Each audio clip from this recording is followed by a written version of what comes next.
my gosh, Divergent!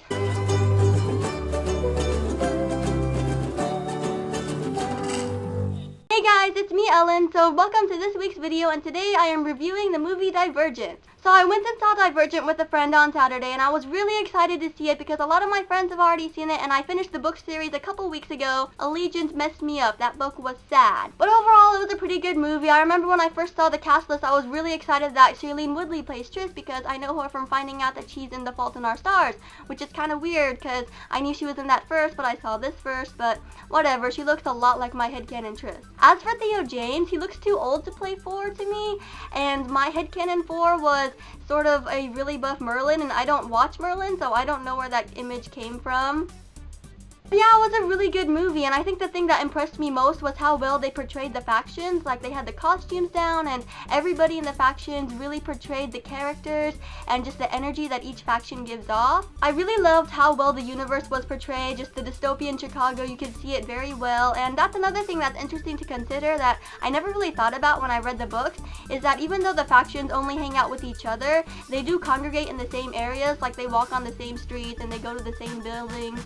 So that was really cool to see all the groups kind of together but still separate. As for the plotline, I think the movie followed the story pretty well, except they mixed up a lot of scenes in the middle. There were a lot of changes, good and bad, but one change that I did like was how Tris got to capture the flag instead of Christina stealing it from her, because I remember when I read the book, I thought that was so out of character. Even though Christina was raised in the jerkiest of factions, I really don't feel like she would have stolen the flag because she's just really nice, so that was kind of out of character. However, I didn't like that the zipline scene took place right after that scene because it's supposed to be on a separate day in daylight, but it still made me sad because if you read the third book, it's like the epilogue, the zip line, so tears. I do understand that a lot of the cuts are due to the fact that the producers are trying to cut time, but I would rather sit and watch like a 6-hour super accurate to the book movie than a 2-hour movie that has so much cut out. So I really hope that like on the DVD they actually filmed some of those scenes that were missed and you could watch them.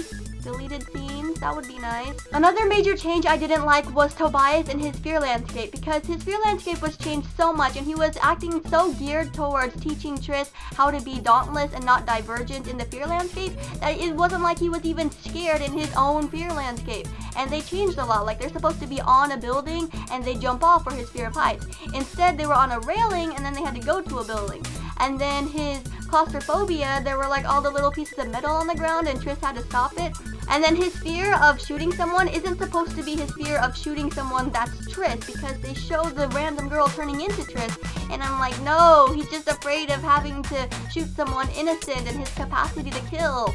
Like, it's okay if he's seeing Tris just as an innocent person he knows would never be worthy of an execution, but if he's actually seeing her as Tris, then that is incorrect. It was a well played out scene though. I really liked the transitions and the art, the special effects. It looked really good, so that was cool. The final change I want to talk about is something that I really did enjoy, and that was Tris's final fear.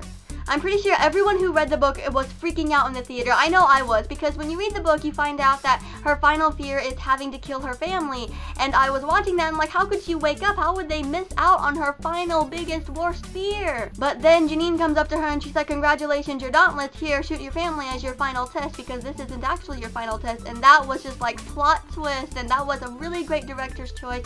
I really liked that idea. The only thing was, I think it looked like she actually did shoot her brother, when in the book she points the gun to herself. So I don't know, but that was a really interesting twist. I liked that. Some other little things that were cool. I liked how well her mom acted. I liked how well all of the characters acted, really. It was just a lot of good dynamics, a lot of good lighting, special effects. All the basic stuff was just pretty nice, and it was just overall a really great movie. Not the best adaptation, but you know, the book is always better than the movie. Again, the thing I loved the most, other than how awesome Shailene Woodley is, was how well they portrayed the factions. And I think that people are just drawn to the idea of factions because it's just interesting to be grouped into areas based on a certain personality trait, and I think that's something that we kind of want in ourselves, because I know when I first read Divergent, I was comparing myself to the factions, and I was like, oh, I'm definitely erudite because I have intellect ingrained in my personality, but as I was reading the story, erudite turned to be kind of jerks, a lot of them, and I was like, oh, I'd kind of like to be dauntless, because I really would like to see what my fear landscape looks like. That would be a really fun experience, but I couldn't do the fighting stuff and shooting because I am a noodle when it comes to physicality. So yeah, I think I would be maybe erudite born and then a dauntless transfer. I don't know if I would survive, but it would be fun. Although when you read the third book, you find out that the reason why everybody has one big personality trait is genetic mutation. So technically everyone in our world is divergent. Yeah, I would like to be erudite and I value bravery, but I want to be brave and selfless and kind and honest and intelligent. And that's what Tobias talks about when he's showing off his tattoos in the wrong part. And that's all I have for today. I would highly recommend Divergent if you want to go see it and you've read the book. Please read the book. Peace out, people!